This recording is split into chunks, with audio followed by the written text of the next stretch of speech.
Radio Republik Indonesia, kita Indonesia sesungguhnya.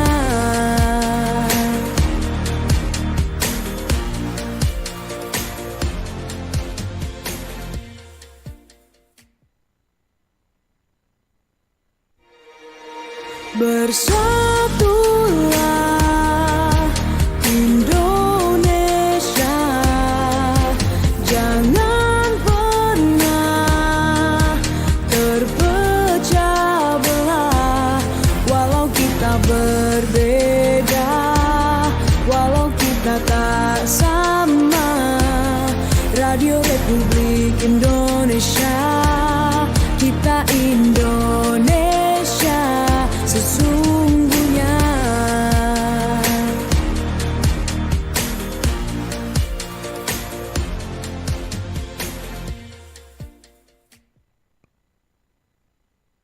Baik, selamat pagi dan apa kabar kembali untuk Anda pendengar Radio Republik Indonesia dan juga Anda penonton RRI lewat kami di streaming RRI di YouTube ya. Anda bersama dengan Sulut Bicara kembali ya, dan kita membahas topik keamanan jelang Hari Besar Keagamaan untuk hari ini edisi Rabu 11 Februari 2026. 1 jam ke depan Anda bersama saya Hendra Asa dan juga bersama dengan narasumber yang sudah hadir di studio. Dan untuk kali ini kita membahas terkait dengan keamanan jelang Hari Besar Keagamaan, karena momentum Hari Besar Keagamaan seperti Tahun Baru, Imlek, bulan suci Ramadan hingga Prapaskah selalu diwarnai dengan meningkatnya aktivitas masyarakat, mobilitas juga yang tinggi, dan ini juga mempengaruhi terkait dengan kegiatan-kegiatan ibadah yang melibatkan banyak orang. Nah, serta dinamika sosial di ruang publik menuntut kesiapan aparat keamanan menjaga situasi tetap aman dan juga kondusif. Pendengar, kalau Anda melihat dari sisi lain potensi gangguan keamanan dan ketertiban masyarakat atau Kamtibmas seperti konflik sosial, kriminalitas di jalanan, penyebaran informasi hoax hingga kerawanan di lokasi ibadah ini sangat perlu untuk kita tanggulangi bersama, apalagi dari aparat penegak hukum ya, karena menjadi tantangan yang perlu diantisipasi, dan karena itu strategi mitigasi resiko penguatan pengamanan terpadu serta sinergi antara kepolisian, pemerintah daerah dan juga masyarakat menjadi faktor kunci dalam menciptakan rasa aman selama rangkaian Hari Besar Keagamaan. Nah, kalau kita melihat pada hipotesisnya, Polda Sulawesi Utara juga memiliki peran strategis dalam memastikan stabilitas keamanan melalui langkah preventif, deteksi dini hingga penegakan hukum yang terukur. Upaya ini juga diharapkan mampu menjaga toleransi antar umat beragama serta menjamin masyarakat dapat menjalankan ibadah dengan tenang ya. Ini peningkatan aktivitas masyarakat ini menjelang hari-hari besar biasanya itu cukup tinggi, dan kita akan membahasnya 1 jam ke depan bersama dengan narasumber dari akademisi dulu, Pak Dr. Maksi Egeten SIP MSI, dosen FISIP dan juga dosen Pasca Sarjana Unsrat Manado, Ketua Jurusan Ilmu Pemerintahan FISIP Unsrat ya. Selamat pagi Pak Max. Selamat pagi. Ya, kembali lagi ya kita berjumpa di Sulut Bicara. Dan selanjutnya ada Kombes Pol Dr. Alamsyah Hasibuan, SIK MH, Kabid Humas Polda Sulawesi Utara. Selamat pagi Pak Kabid Humas. Selamat pagi Pak. Ya, dan kita membahas sekali lagi pendengar keamanan jelang Hari Besar Keagamaan. Nanti Anda juga bisa berinteraksi bersama kami di line telepon yang kami siapkan.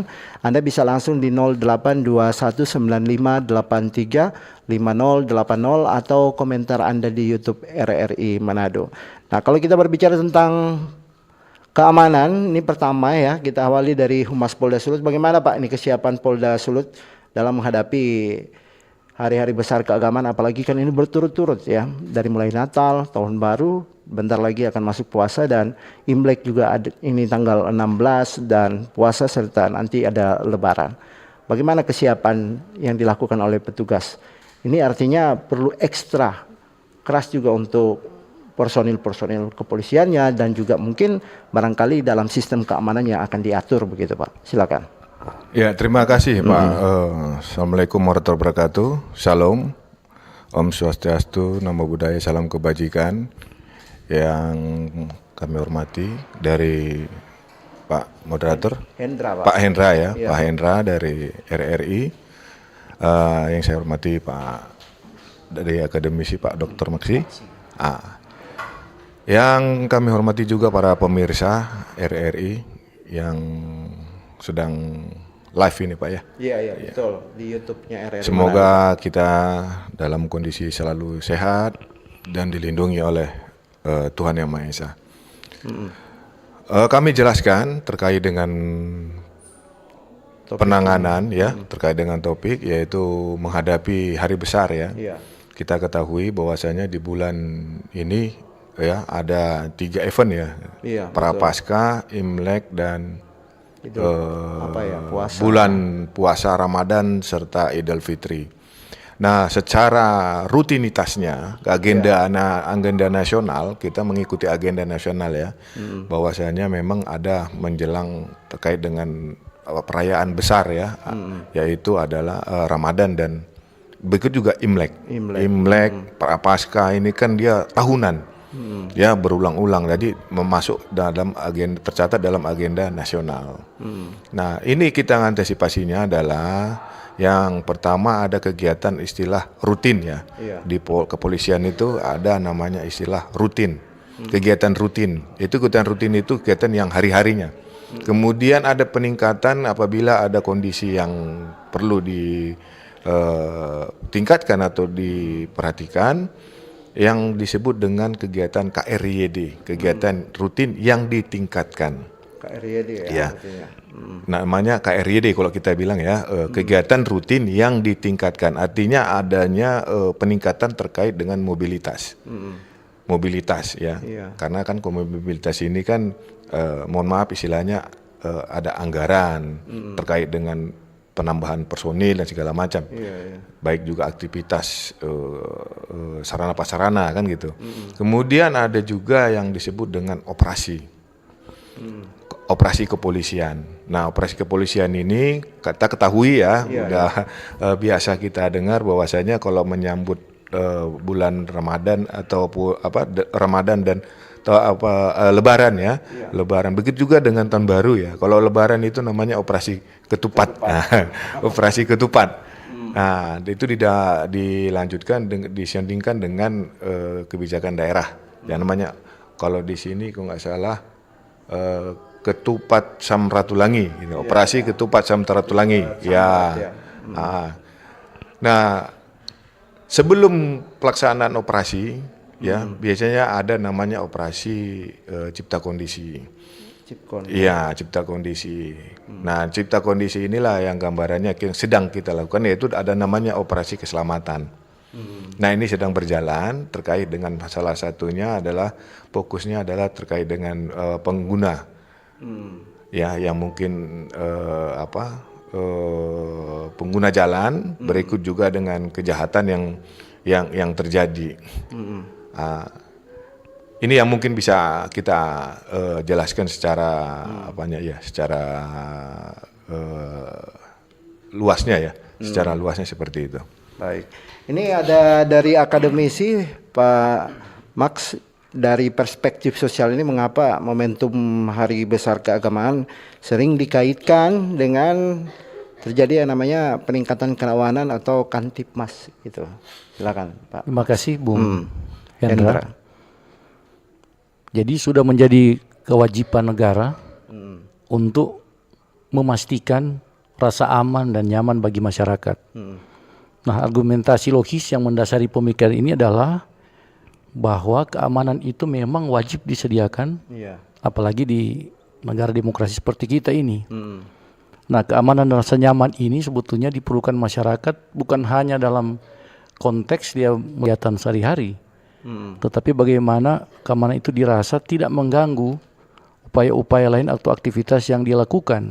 Dan ini memang menjadi kewajiban dari aparat sebagai bagian integral dari pemerintah untuk menyiapkan itu. Aparat TNI Polri maksudnya di sini. Nah, dalam konteks ini juga bahwa keamanan kenyamanan apalagi menjelang hari-hari besar keagamaan itu memang mutlak diperlukan. Karena apa? Karena ekskalasi kejahatan ini kan ada saja yang mungkin muncul kalau memang bentuknya juga bentuk-bentuk berbeda-beda. hal seperti ini, dan perlu kita melakukan tindakan-tindakan preventif untuk mencegah itu. Nah, kita semua berharap bahwa tidak akan terjadi hal-hal demikian menjelang Hari Besar Keagamaan, tetapi upaya antisipatif diperlukan. Nah, peran TNI Polri dalam hal ini memang sangat krusial untuk menyiapkan, memastikan rasa aman bagi warga masyarakat yang ada di daerah, khususnya kita di Sulawesi Utara ini. Dan barangkali saya ingin sampaikan juga bahwa tugas dan tanggung jawab moral keamanan itu bukan cuma di punggung aparat TNI Polri, tapi masyarakat juga harus terlibat aktif dalam menjaga stabilitas atau keamanan. Partisipasi aktif masyarakat itu tentu diperlukan dalam rangka membantu aparat agar supaya tercipta kondisi yang aman tentu dalam merayakan hari-hari besar keagamaan. Kalau di Sulawesi Utara saya melihat ada suatu tradisi atau suatu kegiatan yang dilakukan oleh umat beragama dengan tingkat toleransi yang tinggi, bahwa masing-masing itu saling membantu, Pak Kabid.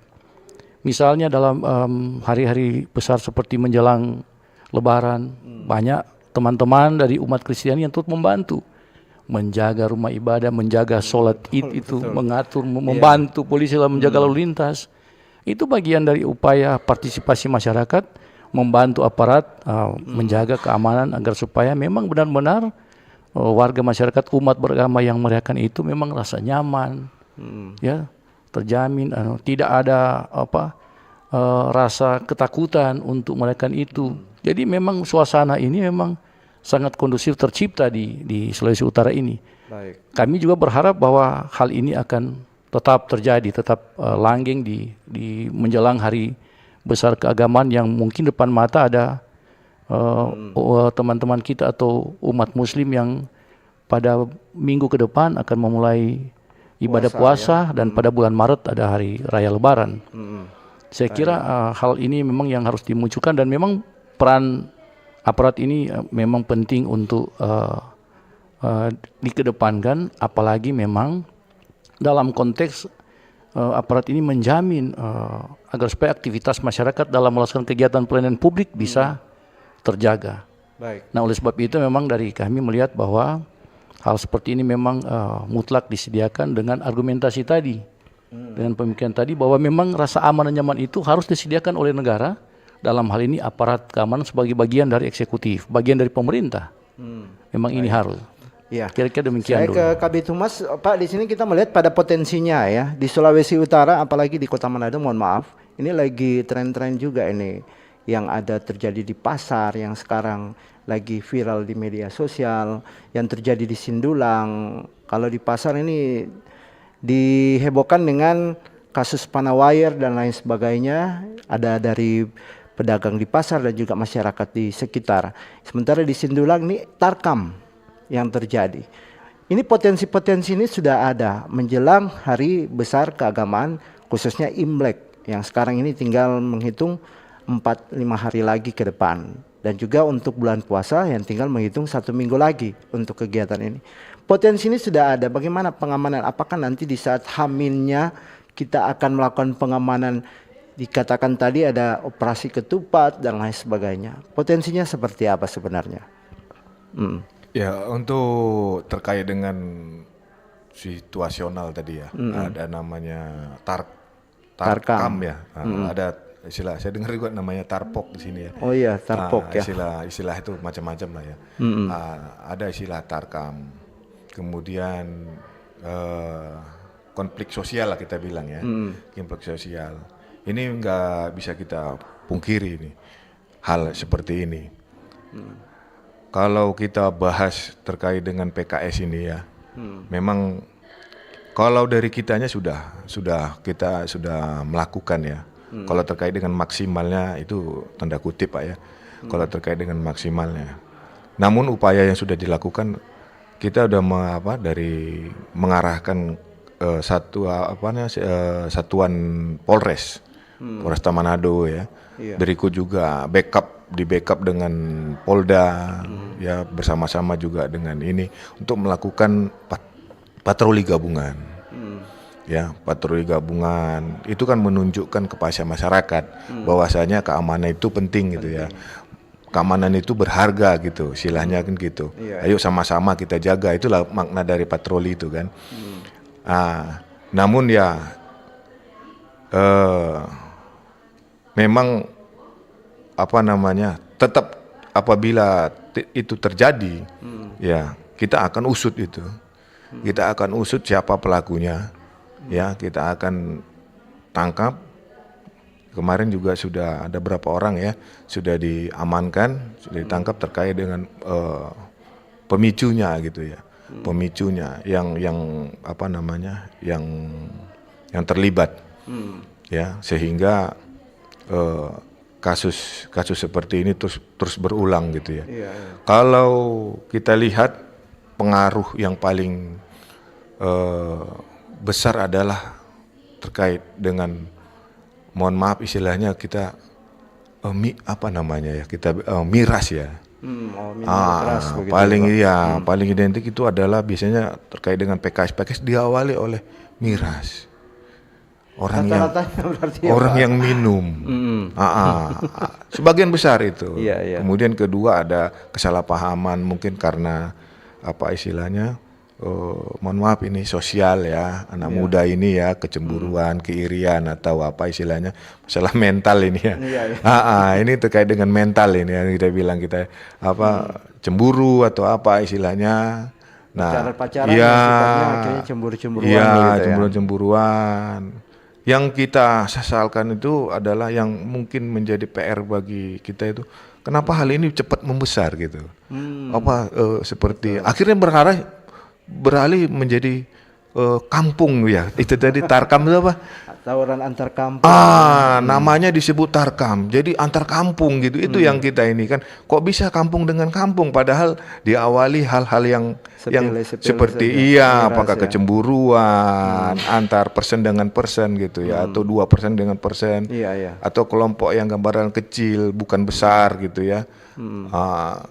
Kalau saya menambahkan sedikit Pak, kita melihat dari organisir dari masyarakat itu sendiri, mengorganisir situasinya yang sifatnya dari mungkin provokator yang masuk di dalamnya, atau karena kepentingan tertentu begitu, akhirnya mereka merugikan. Saya ke dosen dulu, melihat potensi-potensi seperti yang dikatakan tadi Bapak, ini apa yang menjadi tindakan sebenarnya yang dilakukan? Kalau Bapak tadi mengatakan masyarakatnya begitu, sementara di situ masyarakatnya sendiri yang melakukan hal itu.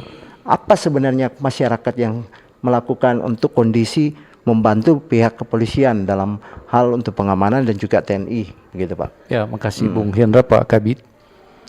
Saya mempunyai perspektif bahwa kondisi yang tercipta di masyarakat ini faktor-faktor psikologi misalnya atau faktor lainnya yang mempengaruhi sehingga mental mereka berperilaku seperti itu. Banyak juga dipengaruhi oleh di era globalisasi sekarang kan kecanggihan teknologi termasuk media sosial turut juga memicu menjadi trigger dalam konteks dia melakukan upaya-upaya yang dapat dianggap dalam tanda kutip melanggar hukum. Kayak tadi lagi viral tentang tarkam, bahkan saya mengikuti di media sosial pasar Karombasan, di tempat lain ada tawuran. Dengan membawa media-media kayak Panawire seperti itu.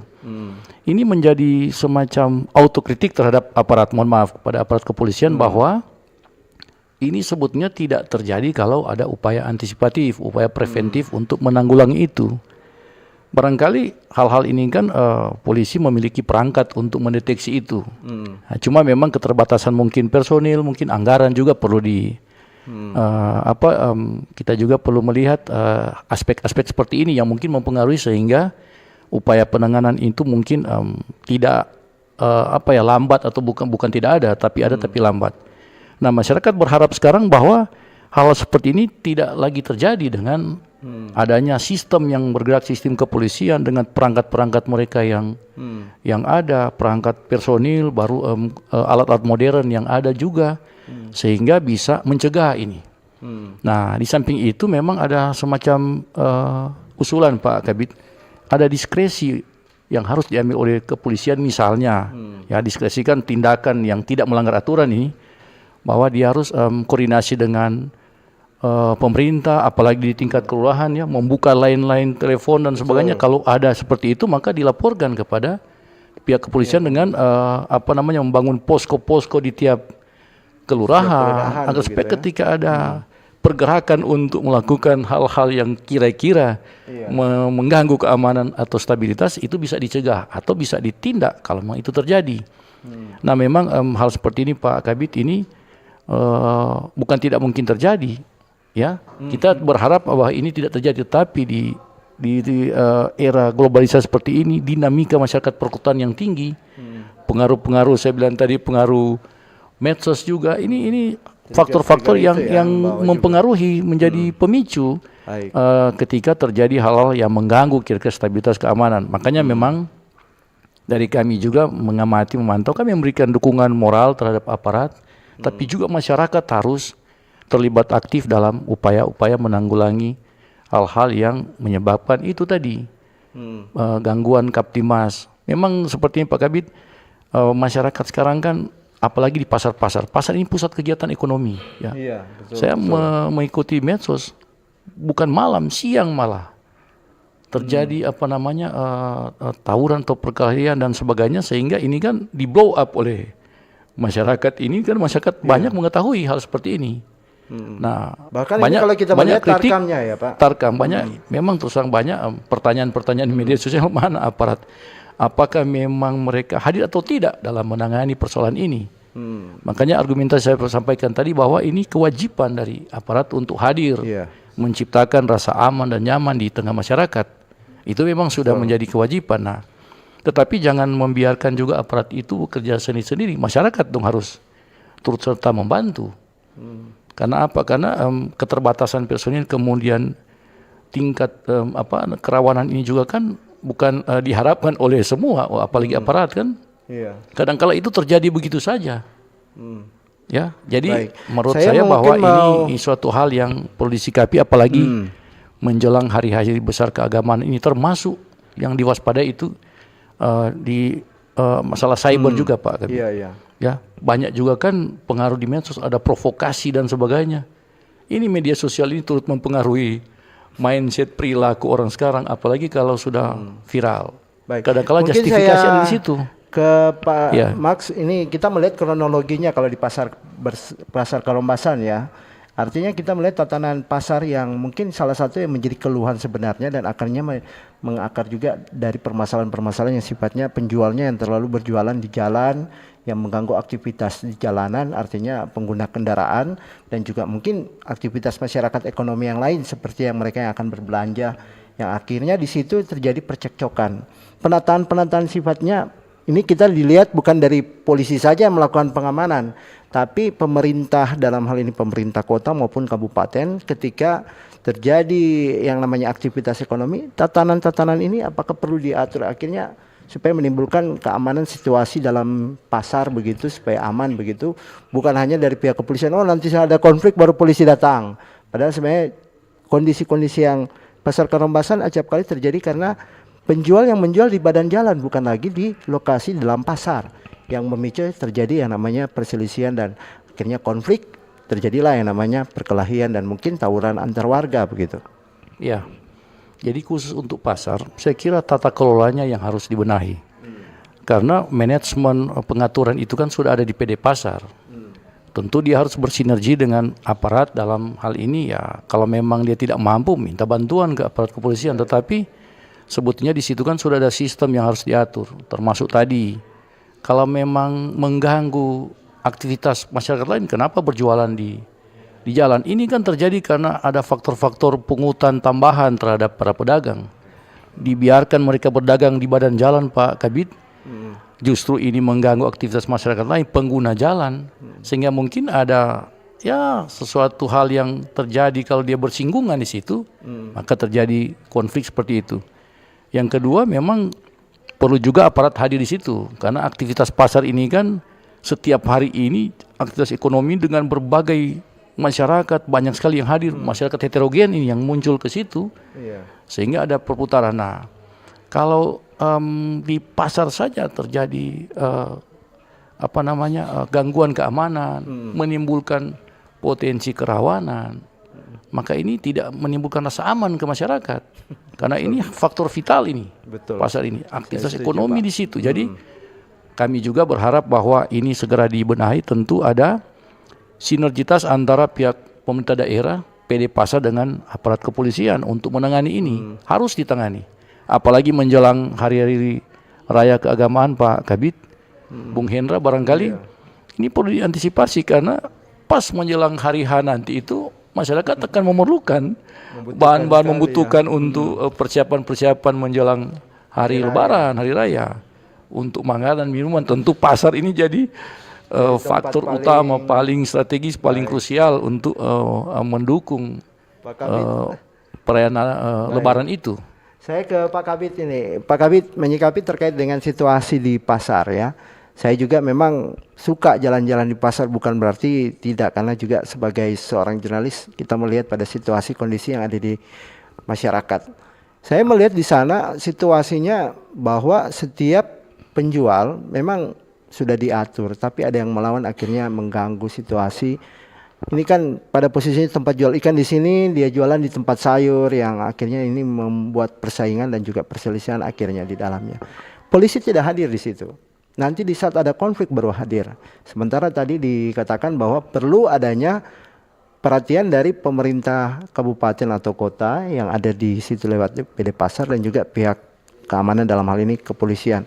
Nanti sudah ada konflik baru kepolisian hadir di situ. Bagaimana Pak menyikapi ini? Apalagi hari raya kan, mobilitas masyarakat, apalagi penjual ini dari yang belum pernah menjual akhirnya dia berjualan menjadi penjual musiman.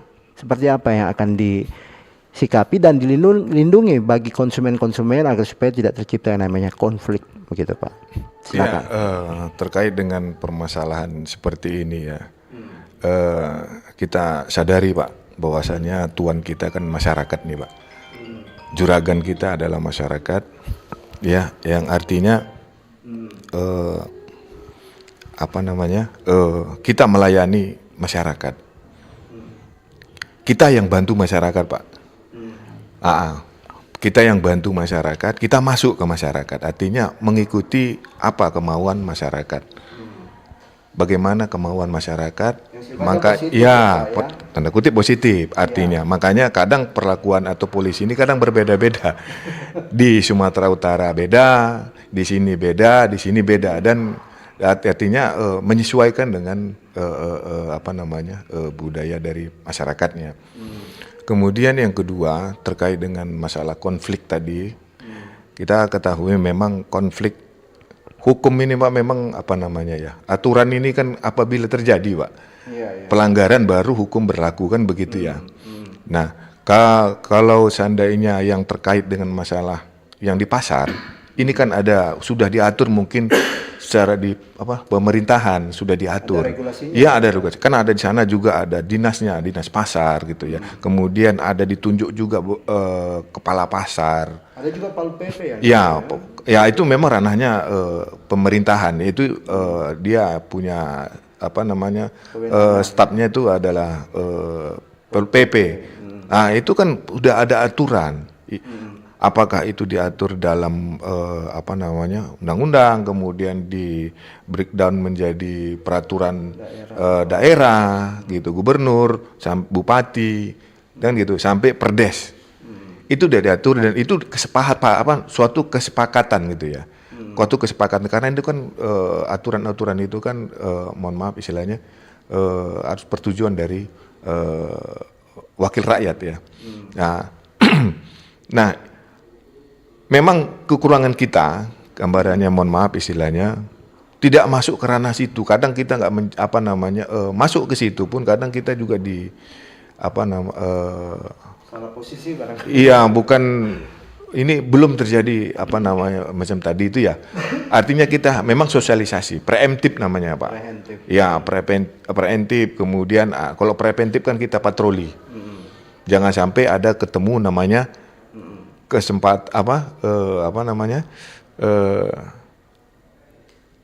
seperti dibilang Bang Napi itu waspadalah katanya kan.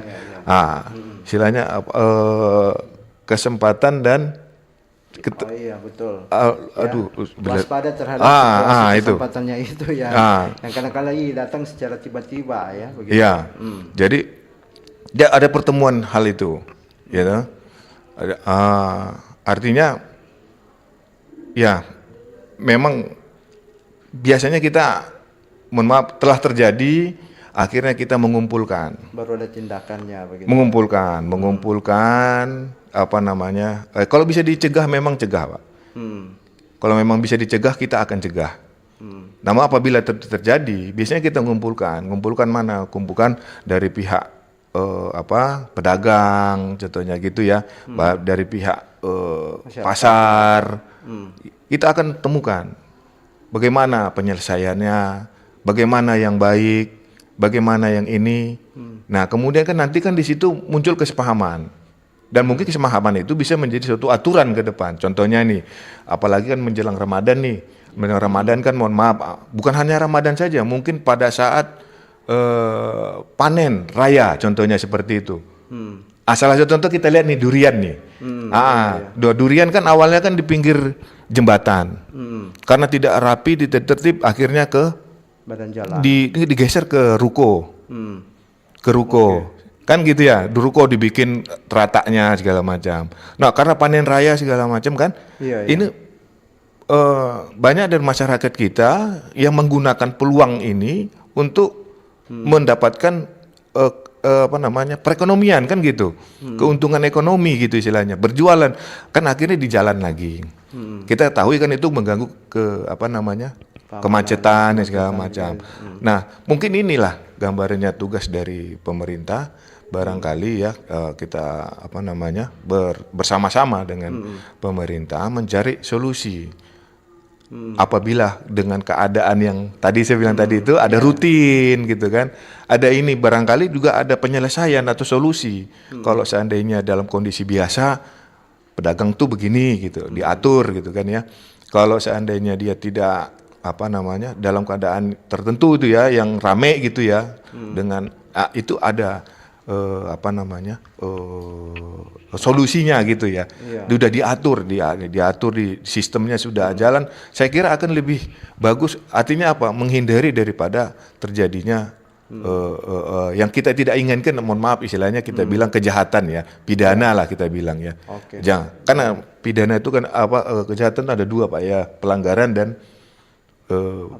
kejahatan, pelanggaran dan kejahatan. Iya. Ini yang terjadi di masyarakat sekarang ini ya. Baik, kita akan break dulu. Untuk Anda pendengar sudah bisa bergabung bersama kami di line telepon 082195835080 atau Anda bisa berkomentar di YouTube RRI Manado. Nanti kami akan bacakannya untuk Anda dan akan dijawab oleh narasumber setiap pertanyaan dari Anda ya. Tetap bersama kami di Sulut Bicara. Kanal informasi dan inspirasi Terus Satu. Wih, keren banget nih. Katanya ada obat herbal bisa mencegah sakit gigi seumur hidup. Ada hoax tuh. Widih. Ini juga keren nih. Ada sumber energi baru PLTH, pembangkit listrik tenaga hampa. Iya, itu juga hoax kali. Lu bacanya apaan sih? Aduh, pantesan portal abal-abal lu baca. Kalau mau baca berita yang lengkap tapi udah verified, mulai dari berita nasional, internasional, olahraga, gaya hidup sampai hiburan, lu cukup klik rri.co.id. Di situ lu juga bisa streaming RRI digital. Aduh, makanya cek dulu biar gak kegocek di rri.co.id. Mam, terdoi dong. Oh, dodo anak ngapa cira ngapa mama ini ada kono pikonja kalau keluar doye mancari kasiang yang kurang sasadiki ngana minta.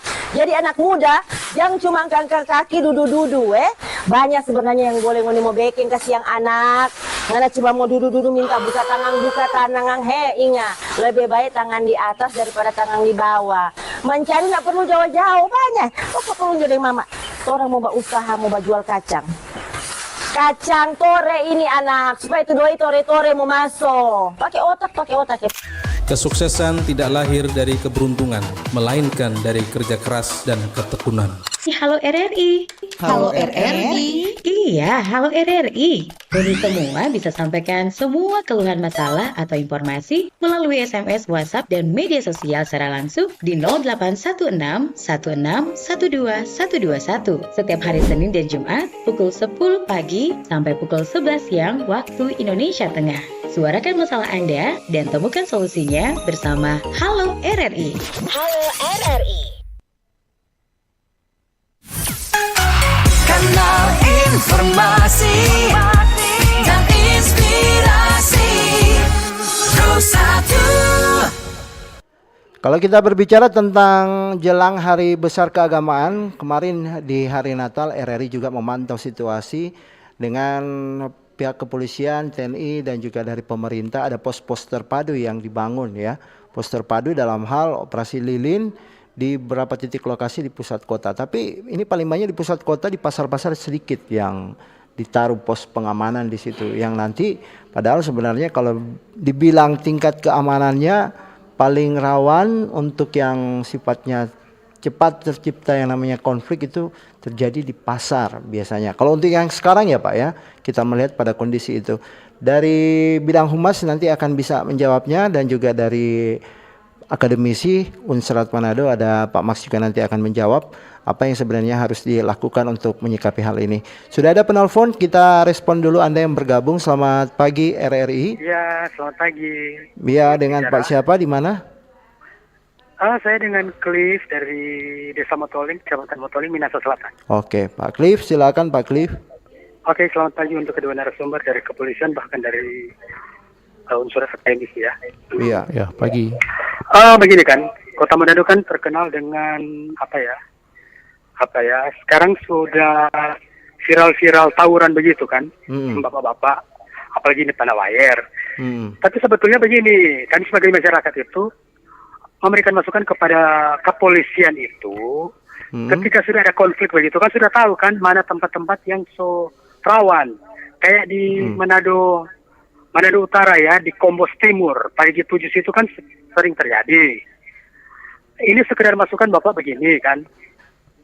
Kalau boleh dari siang aja dari kepolisian itu jalan-jalan, terus kunjungi para tokoh-tokoh yang dituakan, tokoh-tokoh begitu, tokoh agama dan orang-orang yang berpengaruh dalam arti yang bisa didengar dan bisa dicontohi oleh anak-anak muda. Karena kalau malam bapak-bapak polisi, anak-anak itu semua mengkonsumsi minuman alkohol, minuman keras. Jadi ketika mereka kepolisian masuk, sudah lain lagi ceritanya kan, pasti diorang mereka sudah nggak apa-apa ini. Jadi ada pendekatan kepada masyarakat untuk memberikan sosialisasi pemahaman kepada anak-anak muda, yang paling urgent kan anak-anak muda, supaya kan menekan konflik, apalagi di Panawayer.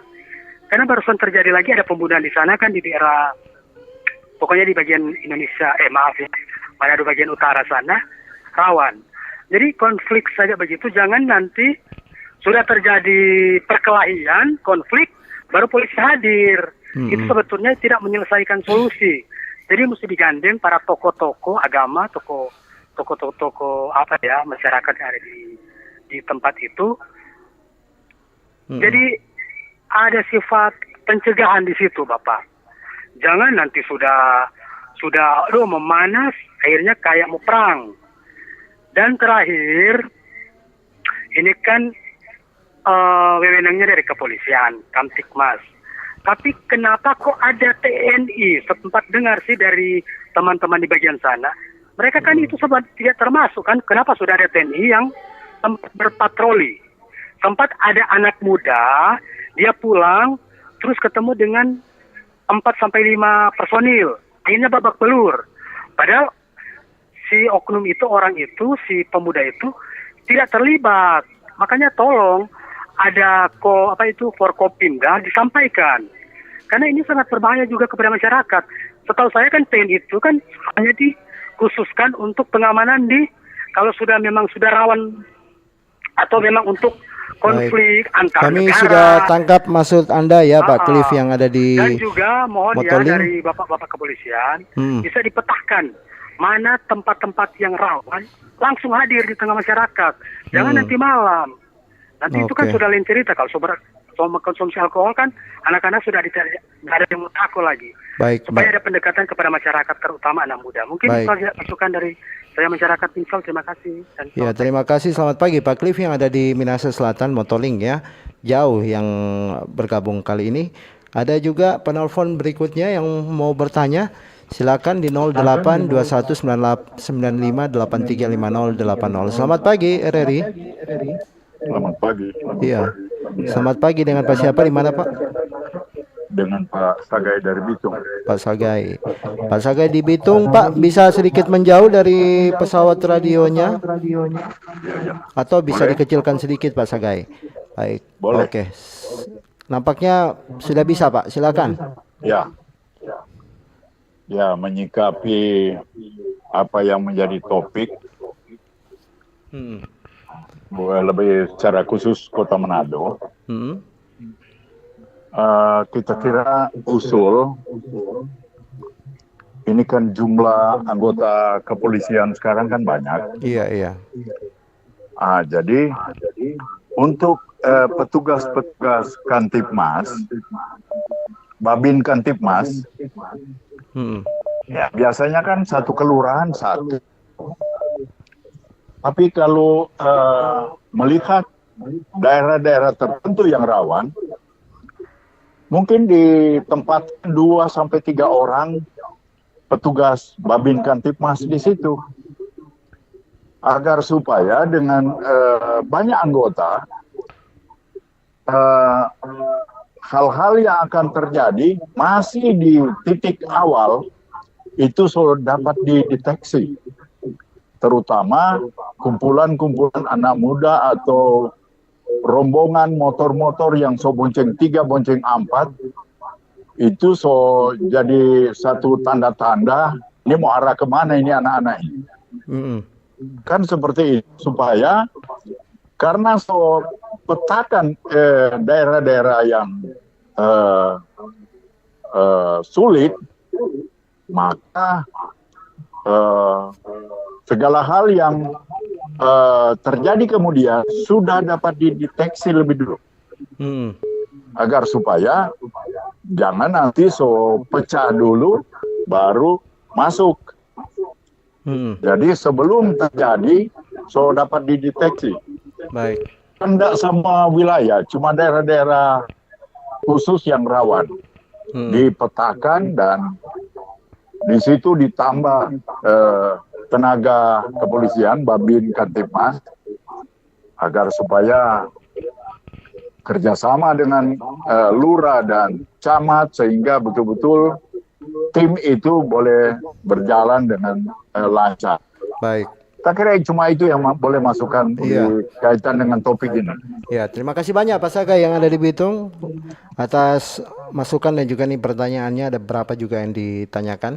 Satu lagi penelpon sebelum kita akan membahas untuk setiap apa yang menjadi pertanyaan Anda terkait dengan ini keamanan jelang hari besar keagamaan ya. Selamat pagi RRI. Selamat pagi RRI. Iya, dengan Pak siapa di mana? Selamat pagi para narasumber, dengan Pak Andi dari Bitung. Oh, Pak Andi Bitung. Pagi, Pak Andi. Oke, silakan pagi Pak Andi. Ya, baik. Terima kasih sekali. Ini berbicara tentang keamanan dalam menghadapi setiap hari raya. Selalu kalau kita mau lihat di masyarakat, ketika kejadian baru ribut. Tadi disampaikan oleh teman-teman itu sangat benar sekali. Tetapi terkadang mereka tidak pernah berpikir kenapa hal itu terjadi. Saya selalu kepada hal sebab akibat. Karena kalau tidak ada sebab, tidak ada akibat. Tidak ada asap, tidak ada api. Nah, kenapa mereka jadi begitu? Dan kalau mau bilang potensi-potensi itu nanti sekarang timbul begitu banyak.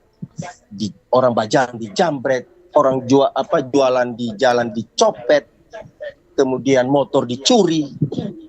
Istilahnya anak-anak kita atau remaja-remaja kita itu jadi sangar begitu.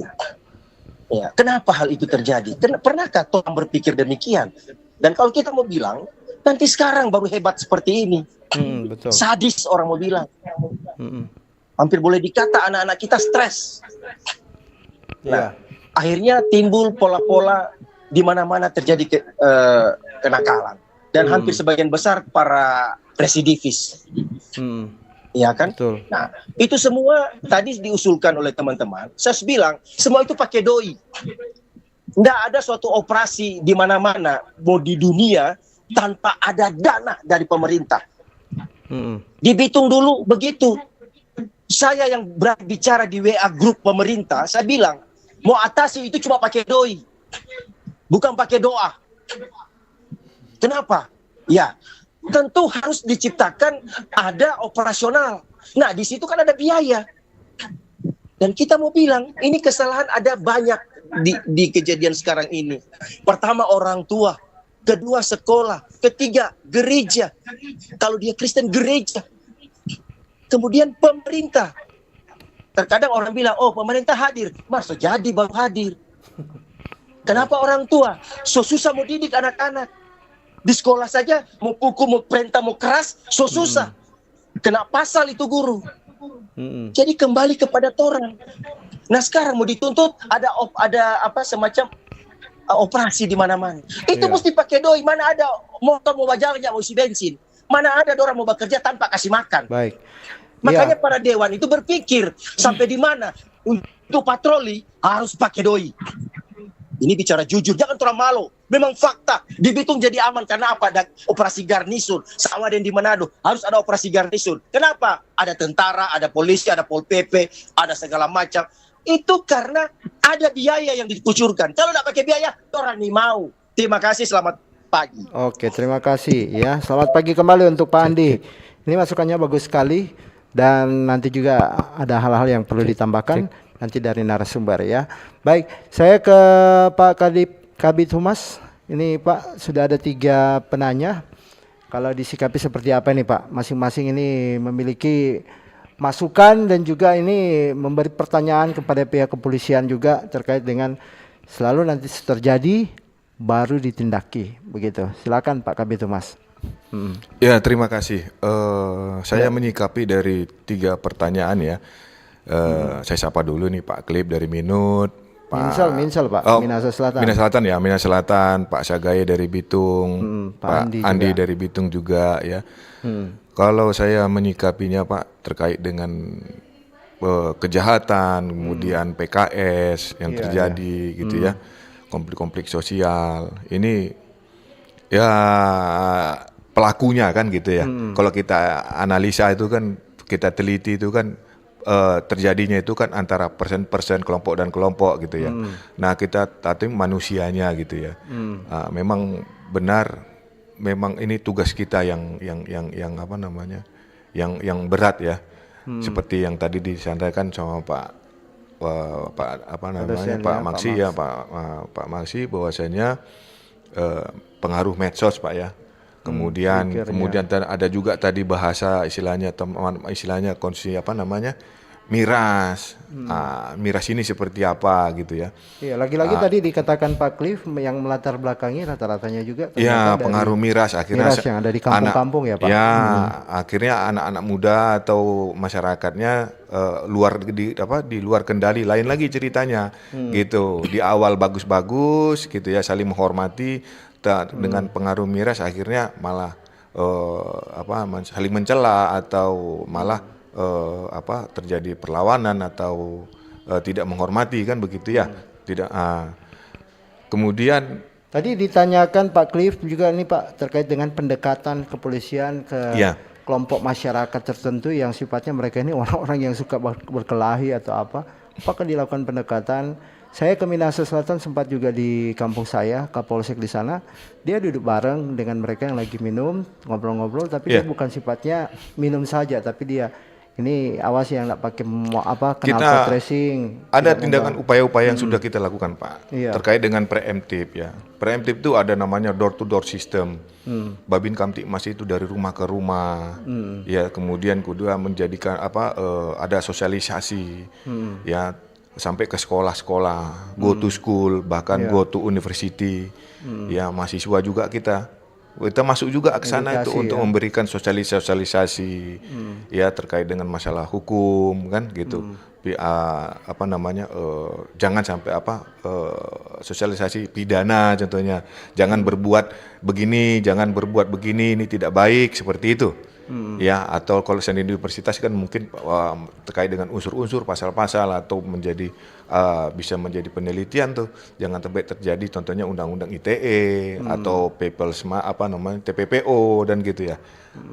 Dengan hal-hal seperti itu kita sosialisasikan.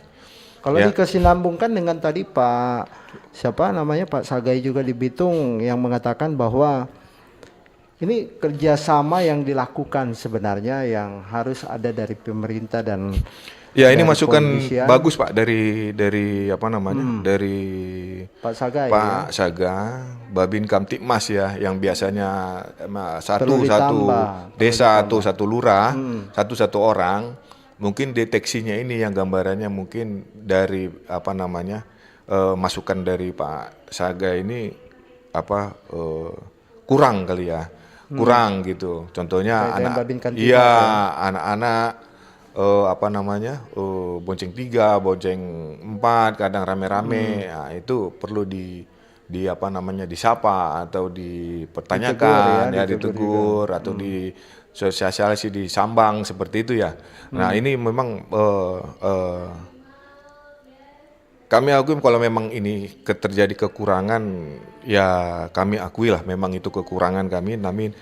Namun ini jadi masukan ini Pak Babin Kamtipmas itu ditingkatkan untuk di daerah-daerah yang. Tapi kalau dimintakan masyarakat langsung bertanya bahwa perlu ditambah, apa akan disikapi ditambah atau ini mengingat lagi efisiensi sekarang ini penganggaran ini. Kalau kita biasa konsepnya pengamanan, pengamanan untuk daerah. Contohnya itu tadi saya bilang tadi ada KRIED, patroli yang ditingkatkan, patroli yang ditingkatkan. Ada patroli gambarannya, mohon maaf untuk daerah-daerah yang tanda kutip tadi itu, ya itu ada sampai anggota, mohon maaf istilahnya pasukan ya kita bilang, truk kita itu anggota-anggota yang truk itu kadang standby di sana gitu, standby, tapi tidak dalam bentuk pos.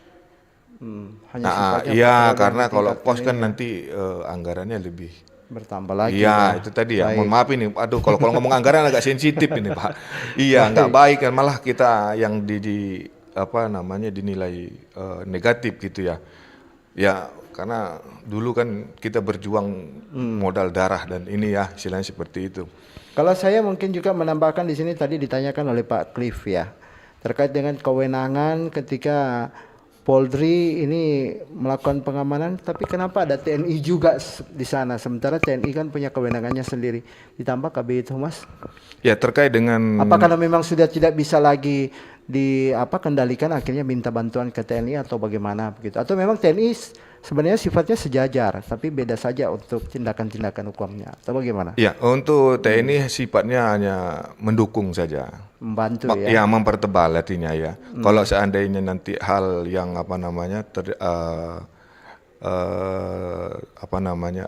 semakin tinggi tingkatnya, maka mereka akan turun. Kita minta bantuan. Yang terdekat ya, yang terdekat ya, terkecuali kalau misalnya. Ya, kalau seandainya kita bersama-sama di ini, ya itu kan salah satu bentuk sinergitas lah.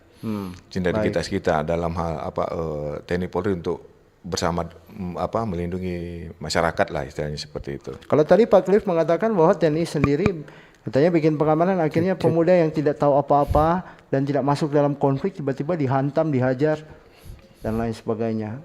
Polisi menindakinya seperti apa nih Pak? Ya, saya kira hal seperti itu tidak kita inginkan ya. Tidak kita inginkan. Tapi kalau yang dilakukan itu adalah oknum polisi atau TNI yang melakukan tindakan kekerasan terhadap masyarakat yang sifatnya tidak masuk konflik. Mungkin persepsi saja ya, persepsi saja. Mungkin pada saat keadaan mungkin tanda kutip ya,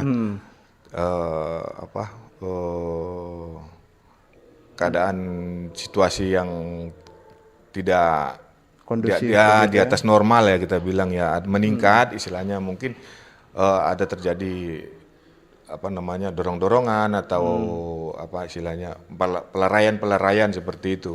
Tapi kalau terkait dengan kasus-kasus yang pemukulan apa segala macam ini kan tidak benar gitu ya. Tapi tetap Iya, diakui tidak Tindaki benar. sekalipun dia Iya. polisi dan juga TNI ya Pak Ya, ya. Baik. benar. Itu tidak dibenarkan itu kalau hal seperti itu yang udah salah itu Pak. Baik, saya ke Pak Max ya, Pak Max. Saya tertarik hidup Pak, bisa? Ya. Iya. Oh ya. Ini Pak Max saya tertarik dengan apa yang dikatakan oleh Pak Andi yang ada di Bitung ya. Sebenarnya kenapa bisa jadi begini semua? Apakah karena faktor ekonominya atau masyarakat yang kurang dalam pemahaman agama? Kan ini juga perlu ya, supaya artinya ketika timbul yang namanya permasalahan tidak langsung menciptakan konflik, tapi langsung harus ada solusinya seperti yang dikatakan oleh Pak Kabid Humas. Kenapa kalau akademisi memandang dan perlu diperhatikan apa sih dari masyarakat sendiri supaya tidak terjadi yang seperti ini? Karena memang potensi sekarang ini mulai muncul baru sekarang-sekarang ini. Bahkan residivis juga ternyata yang sifatnya mungkin ditahan sebelumnya sekarang sudah keluar, tapi mereka bukan lagi terbina tapi ternyata melakukan hal yang sama begitu. Mungkin mereka juga menjadi dasar akhirnya jadi memprovokasi situasi yang ada. Dan bagaimana ini terkait dengan keuangan? Nanti ada uang kelihatan baru jalan program itu atau keamanannya. Di sini yang dikatakan oleh Pak Andi yang ada di Bitung. Silakan Pak. Ya, makasih Pak Hendra. Saya menanggapi pernyataan dulu dari Pak Cliff tadi dari Minahasa Selatan. Dipersingkat Pak karena waktunya Ya, tinggal jadi 4 ada menit. menurut pendapat beliau ini yang saya tangkap ya harus ada upaya pencegahan sebetulnya. Jadi Polda Sulut dalam konteks ini harus memanfaatkan intelijen untuk mendeteksi dini kira-kira ini akan terjadi potensi konflik atau kerawanan atau hal seperti itu yang harus dicegah. Ada heboh-heboh apa di masyarakat itu harus langsung disikapi. Dengan bekerja sama juga dengan masyarakat. Makanya saya katakan awal tadi bahwa partisipasi aktif masyarakat diperlukan dalam hal ini agar supaya jangan cuma membebani aparat kepolisian untuk sepenuhnya menjaga keamanan dan kenyamanan masyarakat. Tanggung jawab semua stakeholder, tokoh agama, pendidik juga orang tua dan sebagainya. Nah, upaya pencegahan ini penting dilakukan Pak Kabid agar supaya ini memang jangan ada asumsi tadi bahwa sudah terjadi dulu baru diambil tindakan. Kok di mana ini aparat? Nah, ini salah satu masukan juga ke Pak Kabid pada pihak Polda. Makanya saya usulkan juga ada diskresi yang harus diambil yang tidak bertentangan dengan aturan untuk mencegah ini. Yang berikutnya dari Pak Andi tadi di Bitung, dia menyampaikan ini kenapa terjadi seperti ini. Ini banyak faktor, banyak aspek juga yang mempengaruhi sehingga terjadi demikian. Faktor mungkin ketersediaan tenaga kerja bagi kaum muda ini, ya. Faktor ekonomi, mungkin juga karena lingkungannya, pengaruh media sosial juga. Yang di era sekarang saya nyatakan ini era globalisasi, era borderless, era tanpa batas, memungkinkan informasi-informasi yang masuk ditanggap cuma sepihak oleh apalagi kalangan muda, kaum muda ini yang menyebabkan mereka berperilaku dan bertindak kebablasan yang tidak sesuai dengan aturan atau norma yang ada di masyarakat. Yang ketiga masalah anggaran.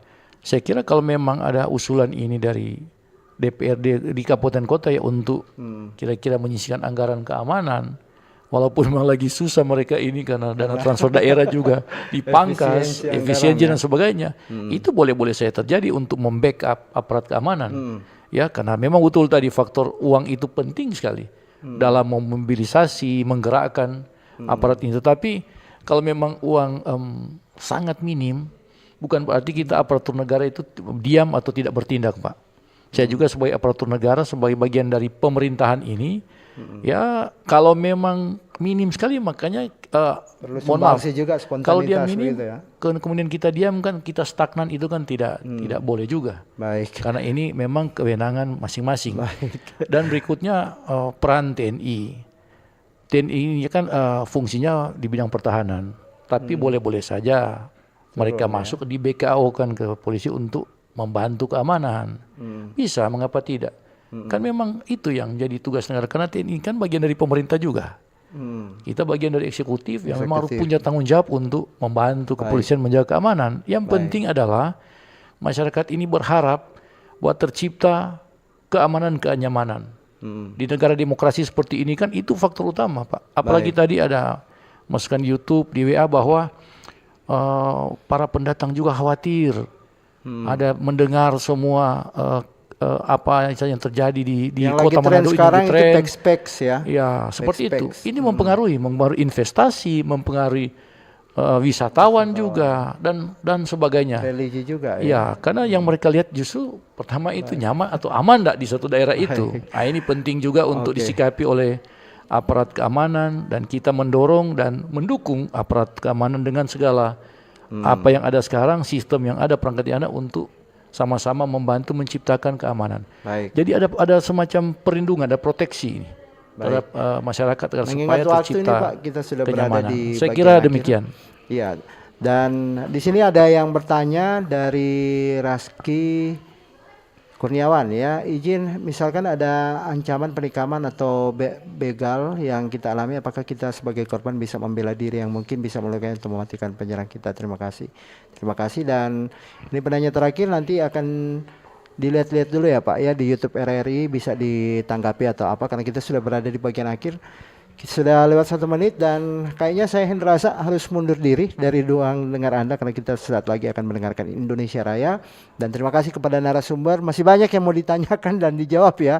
Ada Pak Kabid Humas dan juga dari akademisi Pak Max yang sudah menyampaikan terkait dengan bagaimana kemudian sama-sama kita jaga keamanan dan juga Kantimas ketika menjelang Hari Besar Keagamaan. Sampai jumpa di lain waktu dan lain kesempatan, dan ingat RRI terus mengudara untuk Indonesia. Bersatulah Indonesia, jangan pernah terpecah belah, walau kita berbeda.